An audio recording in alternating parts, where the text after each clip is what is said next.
Pak Ahok. Sekarang begini. Enggak, kita juga tidak berhak memberikan pandangan politik secara pribadi ketika kita di DPP. Nah, Kita ada tanda tangan kan.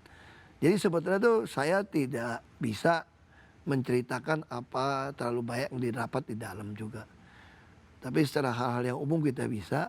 Nah, secara prinsip mungkin saya jelaskan juga.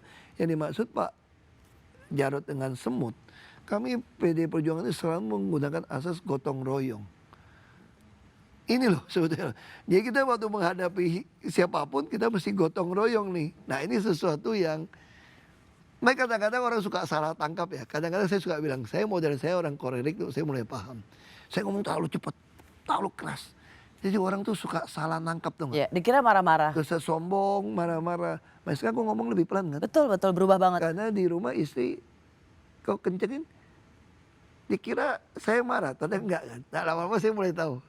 Makanya saya bersyukur dia ada rem. Nah, untuk yang ngingetin Pak Ahok. Nah itu bagus sekali Pak Ahok memberikan semacam case dari Pak Ahok bahwa sekarang nggak mau marah-marah lagi. Ini PDIP itu juga dianggap sering sekali mengeluarkan narasi-narasi yang misalnya Pak Jarod Saiful mengatakan hanya di Presiden Pak Jokowi yang anak mantu yang diusung untuk jadi wakil presiden, kemudian di pilkada, nanti sebentar lagi cucu. Apakah memang PDIP melihat narasi-narasi yang terus menyerang Pak Jokowi itu sebagai narasi yang efektif? Nah secara politik ya, kalau kita pakai ilmu politik, kata orang, ini pelajaran politik. Kalau orang yang popularitasnya begitu tinggi, kamu serang, kamu rugi. Persis. Pendukungnya itu akan mencari segala cara untuk membela. Dan maka kamu dibenci. Tapi sebagai partai pelopor, partai kader, kami dilatih untuk menyatakan kebenaran, keadilan, satu proses toh. Apapun resikonya. Itu tadi. Jadi istilah gini ya, ada satu kalimat yang saya suka sebenarnya gitu loh. Dulu kan orang suka bilang gitu. Daripada mengutuki kegelapan, lebih baik kita nyalakan satu lilin kecil gitu loh. Nah hari ini kadang-kadang kita tuh sebagai manusiawi lah, manusia banget. Lihat kekuatan besar, ada kegelapan. Bisa gitu ya. Kita tuh takut nyalain itu lilin gitu loh. Karena kita pikir nggak ada guna. Kita lupa satu titik api itu, korek api pun nyala lilin tadi akan menerangi, menutupi semua kegelapan tuh nggak. Tapi kadang-kadang, nah itulah saya kira prinsip-prinsip ini. Kita kan bebas ngomong, menyatakan kebenaran, keadilan. Kita sampaikan fakta dari orang, hasil penelitian apa. Kita nggak boleh takut. Kalau PD Perjuangan sudah nggak berani menyatakan kebenaran, pasti partai ini akan bangkrut, hilang.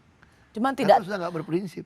Apakah itu tidak menjadi resiko bahwa PDIP nanti dianggap tidak move on karena kalah pilpres, jadi masih seperti nyinyir dan terus menyerang yang menang? Ya dalam dunia politik, apalagi sekarang banyak orang membolak-balikan, apapun bisa terjadi.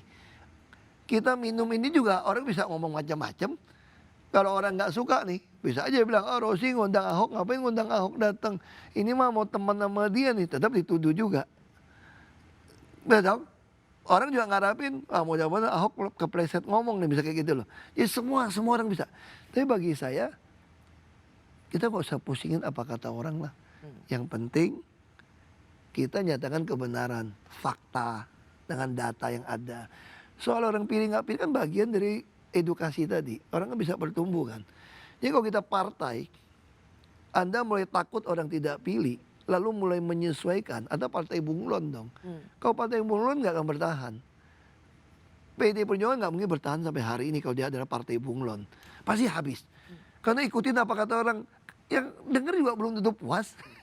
Kita mau puasin siapa? Ada dua orang, kita ikut yang A. Yang B juga belum tentu puas sama kita. Jadi nggak bisa ikutin prinsip aja. Nanti lama-lama A sama B akan sadar nih. Oh iya ya, ternyata ini bener loh. Daripada kita jadi bunglon. Dan katanya nggak ada pendusta di dunia yang jenius. Karena dia kan lupa. Kan malu kan. Jadi keluarga malu kan. Daripada ngomong ini, kalau gini kan malu gitu kan.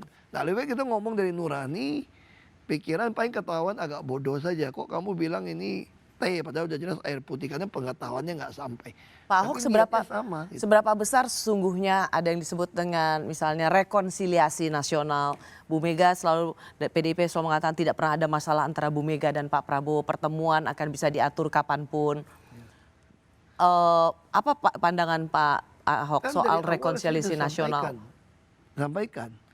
Yang saya suka dari pemimpin bangsa yang saya kenal gitu ya. Ada kesamaan di antara kita. Kita tidak ingin bangsa ini bangkrut. Kita tidak ingin rakyat itu miskin gitu loh. Ada kesamaan. Jadi di situ titik, kita boleh beda partai politik, beda cara, boleh kalah, tapi kita tidak pengen zero sum game gitu loh. Itu yang Ibu Mega sampaikan. Kita harus bantu nih Pak Prabowo nih. Bantu pemerintahnya, dia terima nggak terima urusan kedua ya. Ya. Karena kita tidak ingin masalah global ini agak pelik loh. Dolar. Betul.